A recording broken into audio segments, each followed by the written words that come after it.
Board exam में report writing वाला portion नहीं छोड़ना चाहते हैं। तो प्यारे बच्चों, आज हम आपके लिए ऐसी रिपोर्ट राइटिंग लेके आए हैं जो हमारे बोर्ड एग्जाम के लिए बेहद इंपॉर्टेंट है। तो प्यारे बच्चों, अगर आपने इस क्लास को पूरी तरीके से देख लिया तो आपको ये भी पता चलेगा कि रिपोर्ट राइटिंग कैसे लिखते हैं, और साथ में भाई हमारी इंपॉर्टेंट कुछ रिपोर्ट राइटिंग जो एग्जाम के लिए बहुत ज्यादा इंपॉर्टेंट है। सबसे पहले हम जानेंगे कि रिपोर्ट राइटिंग होता क्या है। तो प्यारे बच्चों, हमें सबसे पहले जानना होगा कि रिपोर्ट राइटिंग क्या होता है, देन इसके बाद हम आसानी से अपने टॉपिक को क्लियर कर सकते हैं। सबसे पहले हमारे सामने लिखा है कि report writing is a written account of something. जो रिपोर्ट राइटिंग होती है ना, किसी चीज का लिखा हुआ हिस्सा होती है, दैट हैज बीन ऑब्जर्व, जिसे देखा गया है, हर्ड या फिर सुना गया है, डन या फिर किया गया है, और इन्वेस्टिगेटेड या फिर प्यारे बच्चों किसी मामले की जांच की गई है। यहां से पता चला कि अच्छा सर, हम समझ गए, रिपोर्ट राइटिंग उसे ही कहते हैं ना जिसे कहीं मैंने देखा हो या मैंने सुना हो। सेम ऐसा जैसा कि आप स्कूल जाते हो और स्कूल के दिन की चर्या जितनी भी सब कुछ होती है माँ को आके सुना देते हो, यही होता है रिपोर्ट। लेकिन हमने सर लिखा तो नहीं है ना, बस यही है ना, हम अगर उसे लिख दें रिपोर्ट राइटिंग हो जाती है। तो इतनी बात तो क्लियर हो गई कि रिपोर्ट राइटिंग का काम ये होता है जो पास्ट में बीती घटना होती है उसे हमें लिखना होता है। ये बात आपको क्लियर हो गई। बस अभी मैं आपको बताऊंगा एक ऐसा तरीका जिस तरीके को फॉलो करेंगे और बोर्ड एग्जाम में 6 नंबर आपके पूरे पक्के होंगे। चलिए स्टार्ट करते हैं। सबसे पहला हमारा वन ऑफ द बेस्ट, सबसे इंपॉर्टेंट रिपोर्ट राइटिंग जो एग्जाम में पूछा भी गया है और इस बार भी इंपॉर्टेंट है कि 2026 में अगर आप एग्जाम देने जा रहे हो तो ये रिपोर्ट राइटिंग आपके एग्जाम में आ सकती है। सबसे पहले हमारे पास है कि write a report on a visit to a hospital. A visit to a hospital, देखो ये है इसका टॉपिक प्यारे बच्चों। इसे लिखना कैसे होता है, हिंटों का यूज कैसे करना होता है, सब तरीका बताएंगे भाई इन अबाउट 80 to 100 वर्ड्स। इस बार हमारे बोर्ड एग्जाम में एक बहुत ही अच्छी चीज देखने को मिली कि इस बार उन्होंने शब्दों की सीमा तय कर रखी है कि जो बच्चे कहीं भी कितना भी लिखते चले जाते थे, तो भाई आप सतर्क हो जाओ, आपको ना इन वर्ड्स के अकॉर्डिंग काम करना। मतलब 80 to 100, आप 80 से 100 शब्दों के बीच का लिखेंगे। अब बहुत से बच्चों को ये नहीं पता कि सर कैसे काउंट करते हैं, कितने पेज में होता है, भाई सब कुछ बताएंगे, धैर्य रखो। तो हम बात करते हैं on the basis of the hints given below. अब हमारे पास प्यारे बच्चों ये हिंट्स गिवन है। अब एक बच्चा पीछे से उठता है और बोलता है कि सर ये हिंट का यूज क्या किया होता है, इन्हें एज अ हेडिंग लिखा जाता है। तो भाई सबसे पहले मैं आपको बताना चाहता हूं कि जो भी हिंट्स आपको दे रखी होती हैं इन्हें कभी भी आप एज अ हेडिंग नहीं लिखते हैं। तो सर फिर क्या होता है, ये हेडिंग आप अपने माइंड में रख करके इनसे रिलेटेड आप लाइनें लिखते हो ताकि इन हिंट्स का सही यूज वहां पर उन लाइनों में कर दिया जाए। अभी मैं आपको समझाऊंगा कि कैसे मैंने इन हिंट्स को वहां पर कैसे इस्तेमाल किया है। क्लियर, चलिए देखते हैं। सबसे पहले प्यारे बच्चों हमारे पास मेन हेडिंग आती है इंट्रोडक्शन। ये अक्सर किसी भी रिपोर्ट राइटिंग का पहला हेडिंग आपको मिलता है, इंट्रोडक्शन मतलब परिचय। साथ में आगे लिखा हुआ है and age of hospital and nursing homes. जो हॉस्पिटल है, जो नर्सिंग होम है, आखिर वो कितने दिन से है। साथ में दूसरा हमारा हेडिंग है कि number of hospitals in the area you visit, मतलब जिस एरिया में आप गए हैं वहां पर कितने हॉस्पिटल्स हैं, इसके बारे में बात करनी है। और बिल्डिंग एंड मैनेजमेंट, साथ में ये भी बतानी है कि भाई वो उसकी बिल्डिंग कैसी है, इमारत कैसी है, और वहां का मैनेजमेंट अर्थात वहां का प्रबंधन किस प्रकार का है। और आगे हम बात करते हैं योर इंप्रेशन, और आपके क्या विचार हैं, इस पर भी बेटा चर्चा करनी होती है। चलिए स्टार्ट करते हैं फटाफट से कि हम लोगों को एग्जाम में कैसे लिखना होगा। सबसे पहले मैं आपको एक बेहतर तरीका बताता हूं। इस तरीके को अगर आपने फॉलो नहीं किया तो एग्जाम में आपके 1 से 2 नंबर कट सकते हैं। सर कौन सा तरीका, ये तरीका ऐसा होना चाहिए। जब भी आप रिपोर्ट राइटिंग लिखने जा रहे हो तो सबसे पहले अपने उस टॉपिक को लिखो, देन उसी के जस्ट नीचे आपको बाई लाइन लिखनी होती है, यानी बाई XYZ। आप यहां पर अपना नाम मेंशन नहीं करेंगे क्योंकि साफ साफ वहां पर हिंट दी होती है कि do not mention your name और रोल नंबर। तो इससे ये पता चल गया कि अच्छा सर हम अपना नाम और रोल नंबर नहीं लिखेंगे। हाँ बिल्कुल, आप अपना नाम और रोल नंबर नहीं लिखेंगे, 6 नंबर आपके एग्जाम में पक्के होंगे। तो हमने यहाँ पर लिख दिया a visit to a hospital. ये सर कहां से मिलेगा, तो प्यारे बच्चों ये आपको यहीं पर देखो इन्वर्टेड कॉमा के अंदर दिख जाएगा। अब उसके बाद आप बाई XYZ लिख दीजिएगा, बिना सोचे समझे बाई XYZ। और हाँ, इसे बिल्कुल बीच में लिखना होगा और बीच में लिखने के बाद इसे लिखना होगा, और उसी के बाद हम फर्स्ट लाइन से स्टार्ट करते हुए तब तक लिखेंगे जब तक हमारे 80 to 100 वर्ड्स कंप्लीट नहीं हो जाएंगे। यहां पर आपको इस बात का ध्यान रखना है कि जो भी आपके पास आर्टिकल यूज हुए हैं, हेल्पिंग वर्ब्स यूज हुई, उन्हें वर्ड में काउंट मत करिएगा। और कोशिश ये करिएगा कि आप ऐसी प्रैक्टिस करो कि वर्ड काउंट करने की जरूरत ना पड़े। चलिए स्टार्ट करते हैं और देखते हैं। हमने लिखा लास्ट संडे, पिछले रविवार को। देखो यहां से पता चला कि जो घटना है हमारी वो पास्ट में है। Last Sunday our class visited the city hospital. देखो मैंने यहाँ पर प्यारे बच्चों एक हॉस्पिटल का नाम दे रखा है और यहाँ पर आप अपने अकॉर्डिंग कोई भी नेम लिख सकते हो, कोई प्रॉब्लम नहीं है यहाँ पर। तो मैंने लिखा कि पिछले रविवार हमारे अवर क्लास, हमारी जो कक्षा थी, विजिटेड गई थी the city hospital under the guidance of our science teacher. हमारे जो साइंस टीचर है उनकी देखरेख में, गाइडेंस मतलब देखरेख में हमारी जो क्लास थी वो कहाँ गई थी, द सिटी हॉस्पिटल। उसी के आगे मैंने लिखा कि we live in an age, हम इस युग में रह रहे हैं, वेयर जहां hospital and nursing homes play a very important role in saving human lifes. हम ऐसे युग में रह रहे हैं जहां पर भाई नर्सिंग होम्स जो है और साथ में कुछ जो नर्सिंग होम्स और हॉस्पिटल है ना, वो क्या कर रहे हैं भाई, एक महत्वपूर्ण भूमिका निभा रहे हैं। किस चीज में, इन सेविंग ह्यूमन लाइफ, मनुष्य के जीवन को बचाने में अस्पताल और नर्सिंग होम एक महत्वपूर्ण भूमिका निभा रहे हैं। देखो बहुत ही इजी लैंग्वेज में है और आप ऐसा लिख सकते हो, कोई प्रॉब्लम नहीं है भाई। इन आवर सिटी, हमारे शहर में there are about 6 well known hospital. मतलब उसी के बाद अगली हेडिंग को मैंने यहीं पर जोड़ दिया। कोई हेडिंग को ब्लैक पेन से कुछ नहीं लिखना, ये ब्लैक पेन से होगा, सारा ब्लू पेन से होगा। मैंने लिखा कि there are about 6 well known hospital, लगभग 6 प्रसिद्ध, वेल नोन मतलब प्रसिद्ध, फेमस हॉस्पिटल्स हैं, एंड सेवरल स्मॉल क्लिनिक्स, और कई सारे छोटे क्लिनिक्स भी हैं, that provide medical facilities to the people, जो भाई क्या करते हैं, जो चिकित्सा संबंधी सुविधाएं लोगों को प्रदान करते हैं। क्लियर हो रही इतनी बात। और आगे देखो, the city hospital is a large and well maintained building with separate wards for men, women and children. तो यहां से पता चला कि जो सिटी हॉस्पिटल है ना, वहां पर कई लार्ज, बहुत बड़ा सा है, और साथ में वेल मेंटेन्ड, बहुत अच्छी तरीके से बड़ी सी बिल्डिंग है, विद सेपरेट मतलब होता है अलग अलग वार्ड्स, कई अलग अलग वार्ड्स बने हैं, हिस्से बने हैं, आदमियों के लिए अर्थात पुरुषों के लिए, महिलाओं के लिए और बच्चों के लिए। उसी के आगे मैंने लाइन जोड़ दी, it has an emergency department भाई, एक इमरजेंसी डिपार्टमेंट भी है, मतलब आपातकालीन विभाग भी है वहां पर, ऑपरेशन थिएटर भी है, सिंपल सी बात है, ये ऐसे होता है। एंड मॉडर्न मेडिकल इक्विपमेंट्स, और भाई आधुनिक चिकित्सा की इक्विपमेंट्स, मतलब जितनी भी वस्तुएं हैं, जितने भी औजार हैं, सब कुछ वहां पर है। और उसके आगे हमने क्या लिख दिया, the doctors and nurses were dressed neatly and white uniform and were performing their duties sincerely. मैंने उनके बाद और आगे क्या ऐड किया कि जो डॉक्टर्स हैं, जो नर्सेज हैं, वो क्या करें, ड्रेस्ड नीटली, बहुत ही साफ कपड़े धारण किए हुए हैं, इन व्हाइट यूनिफॉर्म, और उनके जो कपड़े हैं व्हाइट हैं। और आगे कह रहे हैं कि एंड वर परफॉर्मिंग, और वो क्या कर रहे हैं, परफॉर्मिंग देयर ड्यूटी, और अपने कार्य को बड़ी ही निष्ठापूर्वक कर रहे हैं। क्लियर, अच्छे से, कोई प्रॉब्लम नहीं। देखो और आगे, द हॉस्पिटल वॉज क्लीन, जो अस्पताल था साफ था, the hospital was clean and peaceful and patient were being treated with great care, मतलब जो अस्पताल था ना वो साफ सुथरा था, और वहां के जो पेशेंट थे, जो मरीज थे, उनके साथ अच्छा व्यवहार किया जा रहा था, या बोले तो उनकी अच्छे से देखभाल की जा रही थी। ये सब क्लियर हो रहा है, किसी को कोई दिक्कत नहीं, बहुत आराम से हम लोग कर सकते हैं। देन इसी के बाद हम क्या लिखेंगे, अब हम लिख रहे हैं, अब हम अपने बारे में क्या लिख रहे हैं कि आई वॉज डीपली इंप्रेस्ड, मैं अत्यधिक प्रभावित था, आई वॉज डीपली इंप्रेस्ड, मैं अत्यधिक प्रभावित था, by the discipline, cleanness and dedication of the hospital staff, मैं भाई हॉस्पिटल के यानी अस्पताल के कर्मचारियों की डिसिप्लिन, उनका अनुशासन, स्वच्छता यानी सफाई, और उनकी निष्ठा को देख करके मैं बहुत ज्यादा प्रभावित था।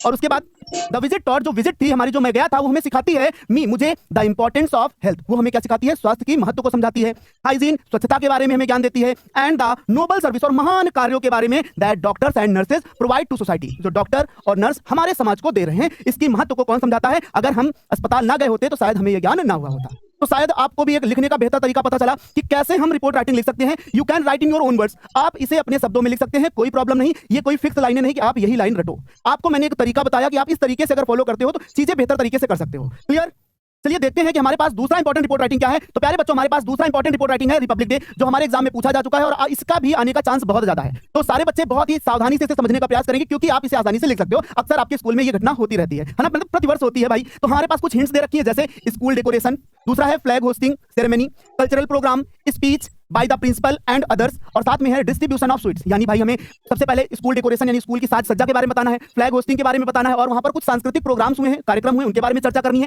स्पीच यानी जो भाषण दिए गए हैं प्रधानाचार्य के द्वारा और भी कई लोगों के द्वारा, उनके बारे में चर्चा करनी है, डिस्ट्रीब्यूशन ऑफ स्वीट्स सबसे इंपॉर्टेंट रोल है भाई, मिठाई का बंटना, इसके बारे में भी हमें चर्चा करनी है। चलिए देखते हैं कि हमें इसे कैसे लिखना होगा। हमारे पास वही 6 नंबर आपको पूरा मिलेगा, और इसे लिखने के पहले आपको कम से कम इन पॉइंट्स के बारे में बहुत अच्छे से जानकारी होनी चाहिए। इन पॉइंट्स को लेकर के ही आप यहाँ पर लाइनें ऐड करोगे। चलिए देखते हैं जल्दी से।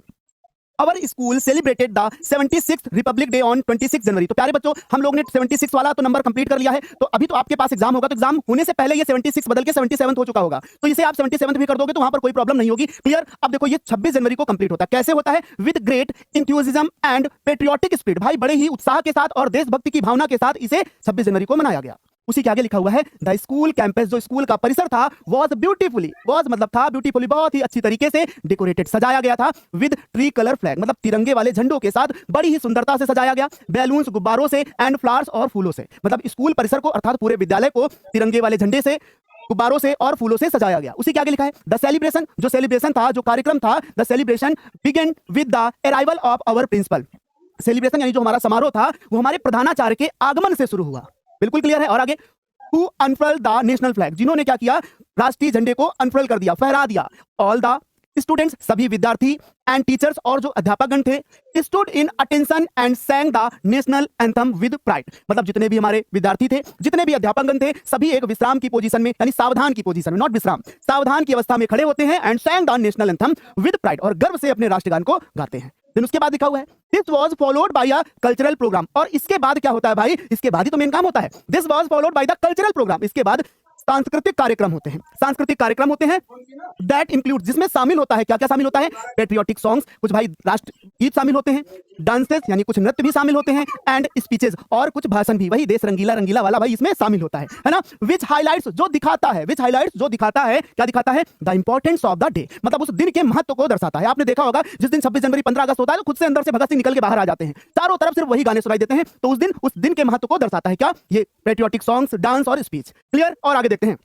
The principal delivered an inspiring speech, जो हमारे प्रधानाचार्य होते हैं ना, वो क्या कर रहे हैं, डिलीवर्ड, दे रहे होते हैं, इंस्पायरिंग, एक प्रेरणादायक स्पीच मतलब भाषण। हमारे प्रधानाचार्य ने एक प्रेरणादायक भाषण दिया, reminding us of the sacrifice made by our freedom fighters, जिसमें उन्होंने क्या किया भाई, रिमाइंडिंग, हमें ध्यान दिलाया, अस हमें, ऑफ द सेक्रीफाइस, बलिदान को, सेक्रीफाइस मतलब बलिदान को, made by our freedom fighters, जो हमारे स्वतंत्रता सेनानियों के द्वारा खुद का बलिदान किया गया, उसके महत्व को याद दिलाया, and the importance of being responsible citizen, और हमें भाई खुद को भी एक जिम्मेदार नागरिक बनने का महत्व बताया। मतलब प्रिंसिपल ने उन्हें क्या किया, प्रिंसिपल ने उन्हें बताया कि वास्तव में जो स्वतंत्रता सेनानी थे कैसे उन्होंने अपने जीवन का बलिदान किया, और साथ में हमें बताया कि कैसे हमें भी एक जिम्मेदार नागरिक बनना है। और इसी के आगे मैंने क्या लिखा कि सम टीचर्स, कुछ अध्यापक थे, एंड स्टूडेंट्स, और कुछ विद्यार्थी थे, also spoke about the significance of the constitution. भाई कुछ हमारे अध्यापकगण थे और कुछ विद्यार्थी भी थे जिन्होंने क्या कहा, जिन्होंने सिग्निफिकेंस मतलब महत्व को, और किसके, ऑफ द कॉन्स्टिट्यूशन, जिन्होंने संविधान के महत्व को बतलाया, अर्थात संविधान के महत्व को क्या किया, अपनी भाषा में उन्होंने व्यक्त किया। उसी के बाद आगे लिखा हुआ है एट द एंड, और भाई अब हम अंत पर आ गए, एट द एंड,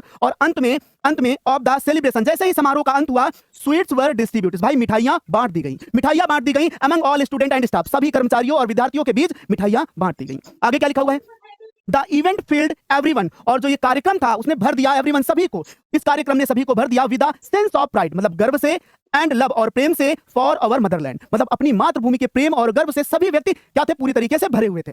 तो ऐसे करके हमने क्या देखा कि भाई हम अपनी लैंग्वेज में किसी भी टॉपिक्स को, भाई यहाँ पर हमारे पास इंडिपेंडेंस डे भी हो सकता है या कोई और भी टॉपिक हो सकता है, लेकिन भाई लिखने का तरीका यही होगा। अगर ऐसी लाइनें आपने लिखी तो एग्जामिनर आपको पूरे के पूरे 6 नंबर देगा, और फिर बोर्ड एग्जाम में भाई 100 आउट ऑफ 100 वाला भी आप रिकॉर्ड बना सकते हैं।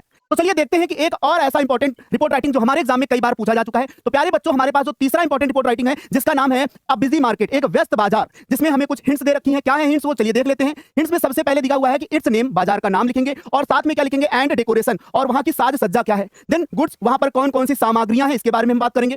कस्टमर्स, वहां के ग्राहक कैसे हैं, इस पर बात करेंगे। ट्रैफिक, भाई वहां की यातायात की क्या व्यवस्था है, उस पर भी बात करनी है। इट्स इंपैक्ट, और इसका क्या प्रभाव पड़ता है, सर किसका, अरे बाजार का क्या प्रभाव पड़ता है, इसके बारे में बात करनी है। और आगे बात करते हैं योर सजेशन, और आपके क्या सुझाव हैं, इस पर हमें बात करनी है। तो फिर से हम वही तरीका करेंगे कि भाई इन हिंट्स को हम लाइन वाइज लिखेंगे, कभी भी इन हिंट्स को लिखते समय ब्लैक पेन का यूज नहीं करना होता। चलिए देखते हैं कि सर हमें इसे कैसे लिखना होगा।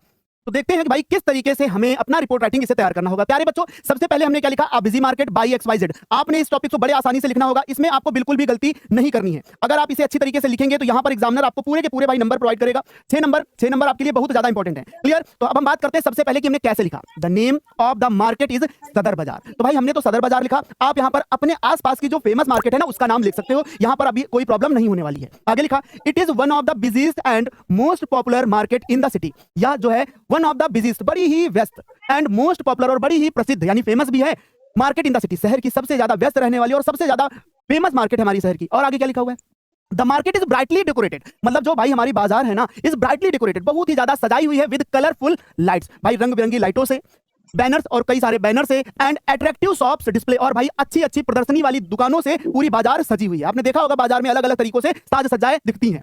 A wide variety of goods, कई प्रकार की सामग्रियां, सच एज जैसे कि क्लॉथ्स, कपड़े, फ्रूट्स, फल, वेजिटेबल्स, सब्जियां, ग्रोसरीज मतलब भाई किराने का सामान, टॉयज मतलब खिलौने, शूज मतलब जूते, एंड इलेक्ट्रॉनिक आइटम, और कई इलेक्ट्रॉनिक आइटम्स भी बाजार में उपलब्ध हैं। आर सोल्ड हियर, मतलब आर सोल्ड हियर, यहाँ पर बेचे जा रहे हैं, मतलब बाजार में जाओगे तो हर एक प्रकार की चीज आपको मिलेगी अगर वो सबसे बड़ी मार्केट है। तो इसी के आगे हमने क्या ऐड किया, हॉकर्स, जो भाई फेरी वाले होते हैं, हॉकर्स मतलब होता है फेरी वाला, मतलब जिनकी दुकान नहीं होती, अपने हाथ में सामान पकड़ के इधर उधर बेचा करते हैं। हॉकर्स एंड स्ट्रीट वेंडर, और जो गली के विक्रेता होते हैं, लाउडली इनवाइट्स, बहुत ही तेजी से इनवाइट मतलब आमंत्रित करते हैं, बोल बोल के, किसे, कस्टमर्स को, अपने ग्राहकों को बुलाते हैं, टू देयर स्टॉल, अपनी दुकानों पर बुलाते हैं। मतलब जो हॉकर होते हैं, जो भाई स्ट्रीट वेंडर होते हैं, वो तेज तेज से आवाज देते हैं कि भाई इधर आओ 10 के 4 10 के 5 ऐसे करके बोलते हैं ना, सेम ऐसी आवाजें आ रही होती हैं। Which adds to the liveliness of the market, जो भाई बाजार को और जीवित कर देता, मतलब बाजार के अंदर एक अलग रौनक लेके आ जाता है। देन उसके बाद हमने क्या लिखा कि द मार्केट रिमेन्स क्राउडेड, जो बाजार थी बहुत ज्यादा क्राउडेड, मतलब भीड़ से भरी हुई थी। थ्रू आउट द डे, पूरा दिन, मतलब पूरा दिन जो बाजार थी भीड़ से भरी हुई थी।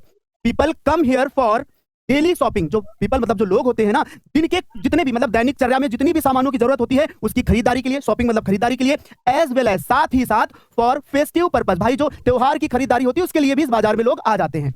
The traffic around the market is usually heavy with car, buses, rickshaws and motorcycle, causing noise and pollution. देखो भाई यहां से हमने क्या सीखा, हमने देखा कि जो बाजार है ना यूजुअली पूरी तरीके से heavy with car, buses, rickshaw, भाई वो पूरी तरीके से ट्रैफिक से भरी हुई है, मतलब वहां पर आवागमन का जो साधन था बहुत ज्यादा है। जैसे क्या क्या है उसमें, बसेस, भाई बस भी आ रही हैं, रिक्शास जो भाई ये तो बहुत ज्यादा आते हैं, एंड मोटरसाइकिल, जिसकी वजह से क्या हो रहा है, कॉजिंग नॉइज एंड पॉल्यूशन, भाई वहां पर नॉइज पॉल्यूशन मतलब एक तरीके से ध्वनि प्रदूषण उत्पन्न हो रहा है।